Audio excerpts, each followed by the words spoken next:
नमस्कार।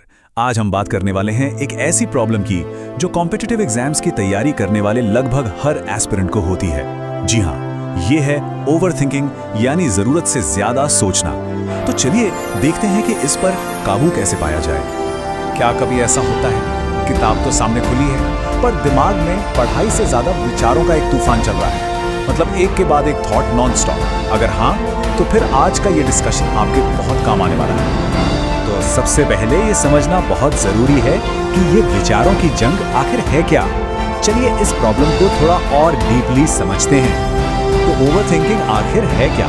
सिंपल शब्दों में कहें तो किसी एक ही बात पर जरूरत से ज्यादा सोचना, फ्यूचर को लेकर बेवजह परेशान होते रहना और व्हाट इफ सिनेरियोज में फंसे रहना। मतलब अगर ऐसा नहीं हुआ तो क्या होगा, अगर मैं फेल हो गया तो।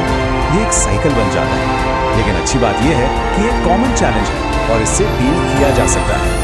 आप देखिए, जो एस्पिरेंट्स आईएएस या पीसीएस जैसे एग्जाम्स की तैयारी कर रहे हैं, उनके लिए ओवरथिंकिंग के ट्रिगर्स कुछ बहुत स्पेसिफिक होते हैं। क्या है वो? वेल, सबसे पहले तो इतना वास्ट सिलेबस, फिर फाइनल रिजल्ट का प्रेशर, और फिर वो कांस्टेंट कंपैरिजन, दूसरों से अपनी तुलना करना, और इन सब के ऊपर फेल होने का डर। ये सब मिलकर दिमाग पर एक ऐसा बोझ डाल देते हैं जहां से ओवरथिंकिंग का ये पूरा साइकिल शुरू हो जाता है। लेकिन एक गुड न्यूज़ इज कि इस सिचुएशन को बदला जा सकता है, और इसका तरीका है अपना फोकस शिफ्ट करना। मतलब चिंता करने की जगह एक्शन लेने पर ध्यान देना। अब ये जो स्लाइड है ना, ये बहुत इंपॉर्टेंट है। जरा देखिए, रिजल्ट क्या वो हमारे कंट्रोल में है? नहीं।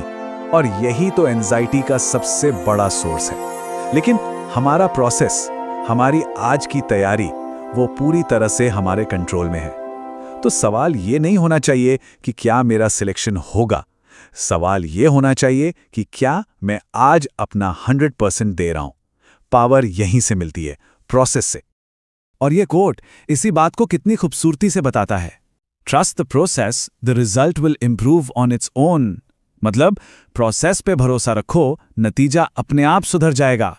ये सिर्फ एक लाइन नहीं है, ये एक मंत्र है, प्रिपरेशन के दौरान हर दिन अपनाने वाला। और यकीन मानिए, ये एक बहुत बड़ा माइंडसेट शिफ्ट है जो एंजाइटी को एक्शन में बदल देता है। ऑलराइट, तो अब बात करते हैं कुछ प्रैक्टिकल तरीकों की, कुछ एक्शनेबल मेंटल टूल्स जो मन को शांत करने में डायरेक्टली हेल्प करते हैं। सबसे पहला और सबसे पावरफुल स्टेप है क्लियर गोल्स सेट करना। देखो, पूरे सिलेबस को एक साथ देखकर घबराना नेचुरल है, तो क्या करें, उसे छोटे छोटे पार्ट्स में डिवाइड कर लो। फिर एक रियलिस्टिक टाइम टेबल बनाओ, और सबसे इंपॉर्टेंट, हर दिन का एक स्पेसिफिक अचीवेबल गोल रखो। जैसे आज बस ये 2 चैप्टर्स खत्म करने हैं। बस इससे दिमाग को एक क्लियर डायरेक्शन मिलता है और वो घबराहट कम हो जाती है। बिल्कुल, क्योंकि जब गोल क्लियर होता है ना, तो मन भटकता नहीं है। उसे पता होता है कि आज का काम क्या है और एनर्जी कहाँ लगानी है। सच कहें तो क्लैरिटी ही कंसंट्रेशन की पहली सीढ़ी है। अच्छा, एक और बहुत इफेक्टिव टेक्निक है अपने थॉट्स को लिखना। मतलब जो भी नेगेटिव थॉट्स या चिंताएं बार बार परेशान कर रही हैं, उन्हें सप्रेस मत करो, एक डायरी में लिख डालो। जब आप ऐसा करते हैं ना, तो दिमाग लिटरली हल्का फील करता है। वो सारे विचार ऑर्गेनाइज्ड हो जाते हैं। बेसिकली जब थॉट्स कागज पर आ जाते हैं, तो वो दिमाग में उतनी जगह नहीं घेरते। और ये सिर्फ कोई कही सुनी बात नहीं है।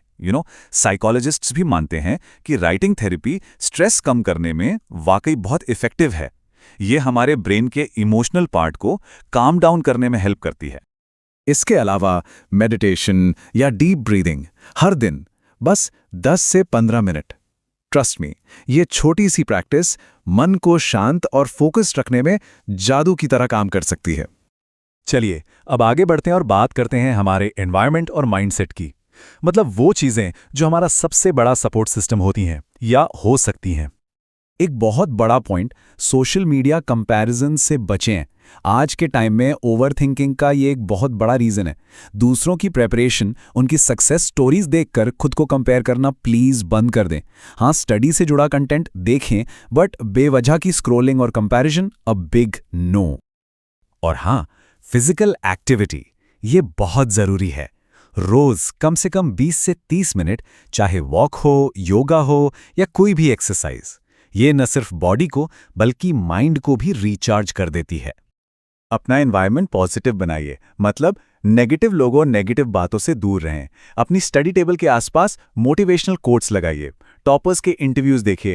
ये छोटी छोटी चीजें हैं, लेकिन ये बहुत बड़ा डिफरेंस क्रिएट करती हैं, क्योंकि माहौल का असर हमारी सोच पर डायरेक्टली पड़ता है। और परहैप्स सबसे जरूरी बात, प्रैक्टिस सेल्फ कंपैशन। खुद के लिए थोड़ा काइंड बनिए। अगर कोई गलती हो जाती है या कोई दिन प्लान के हिसाब से नहीं जाता, तो खुद को कोसना नहीं है। ये याद रखना बहुत जरूरी है कि इस जर्नी में स्ट्रगल सबकी लाइफ का पार्ट है। बस इतना सोचिए कि अगर आपका कोई दोस्त मुश्किल में होता तो आप क्या करते? आप उसे हौसला देते, उसकी हिम्मत बढ़ाते, राइट? तो फिर अपने साथ भी वैसा ही ट्रीट करना है। Treat yourself like you would treat a friend. तो आखिर में सबसे क्रूशियल पॉइंट क्या है? यही कि ओवरथिंकिंग को मैनेज करना एक स्किल है, एक हैबिट है। इसे प्रैक्टिस से ही सीखा जा सकता है। ये कोई वन डे मैजिक नहीं है, ये एक कंटिन्यूअस प्रोसेस है। तो अब सवाल यह है कि इन सभी तरीकों को अपनी डेली रूटीन में शामिल करने के लिए क्या एक 7 डे प्रैक्टिस प्लान हेल्पफुल हो सकता है? इस पर जरूर सोचिएगा।